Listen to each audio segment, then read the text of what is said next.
As a first-time guest, the first thing you need to understand about the Majestic Colonial Punta Cana is that it is one of 3 upscale all-inclusive sister resorts on a beautiful stretch of Bavaro Beach near Punta Cana. Besides the Majestic Colonial, there is also the Majestic Elegance and the Majestic Mirage right next door.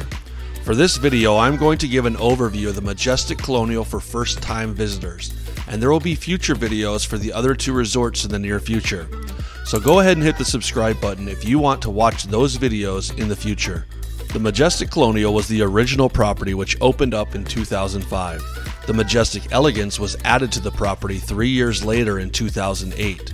Both of these properties sat together for about 8 years before the Majestic Mirage was built in 2016.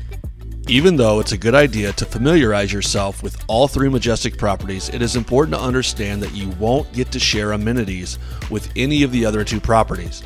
If you stay at the Majestic Colonial, you eat and swim at the Majestic Colonial. The same goes for the other 2 resorts. Each resort is a separate standalone resort. That being said, there are a few shared areas: the casino, the water park, the disco, and Caribbean Street. Caribbean Street offers shopping, a mini market, a pharmacy, and souvenirs. Also, it is perfectly fine to stroll through the other properties to check them out. If you are completely new to the Majestic properties in Punta Cana, then it might help to understand some of the differences between the 3 properties. To put it in the most general terms, the Majestic Colonial is the most lively, the busiest, and the most kid-friendly. The Mirage is slightly more upscale, more modern, more intimate, more mellow, more adult-oriented, and all of the rooms are suites. The Elegance is somewhere in the middle of both, and it happens to be physically in the middle of both. The rooms at the Majestic Colonial offer garden views or pool views, ocean view or ocean front, and they also have swim-up suites. The standard rooms are average in size and come with a choice of king or 2 queen beds. The 1-bedroom suites are twice as large as the standard rooms and provide a living room separated from the bedroom. The Majestic Colonial has 7 restaurants. 2 of them are buffets. There's Japanese food, Caribbean, French, steak, and seafood.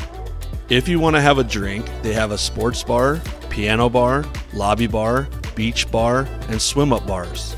There are 2 pool sections, the huge family pool section and the quieter, smaller adult pool section. As your humble YouTube travel advisor, I'm going to quickly answer some frequently asked questions in order to help you better understand the Majestic Colonial Resort. Since this is just an overview, I'm not going to go into the details of the other properties, but if you hit the subscribe button, I will be making more detailed videos about each one very soon. First question: how far is the hotel from the airport? From the airport, it is about a 25-minute drive to the resort. Do I need to tip? As I've said before about other resorts, I don't believe your service will suffer if you don't tip, and the staff does not have the absolute expectation that you will tip them for everything, but I would encourage you to tip as much as you are able to. Ultimately, it's a personal choice, but I would encourage you to tip, especially if your service has been really good. If you would like a free tipping guide so that you can have a ballpark estimate for tipping at the Majestic properties, just look in the description for my email.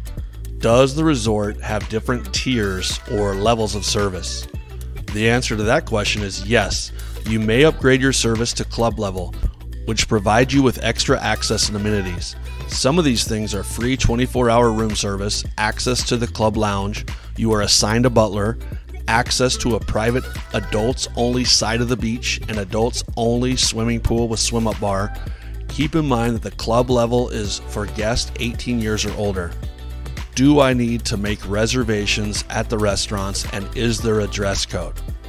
The French restaurant and the teppanyaki tables at the Japanese restaurant are the only 2 out of the 7 restaurants at the Majestic Colonial where you will have to make a reservation. For the dress code, men are required to wear long pants, something that isn't sleeveless, and closed-toed shoes to the French restaurant. Everything else is pretty casual. If you are coming back from the pool or beach, just make sure you are dry and covered up. A majority of the women wear sundresses, maxi dresses, or capri pants. Is there seaweed on the beach? Now, no matter where you go in the Caribbean right now, I would go in with the expectation that there will most likely be seaweed. And then hopefully you will be pleasantly surprised if there is not. Most resorts are struggling with seaweed, and this resort is no different. They work really hard to keep it away and clean it up, but it's unrealistic to think that there's not going to be some seaweed on the beach. Some days will be bad, and some days there won't be much at all. I put some affiliate links in the description for 5 products I really think you should consider buying before you travel to your resort. Subscribe to get more updates, and here is the next video you should watch.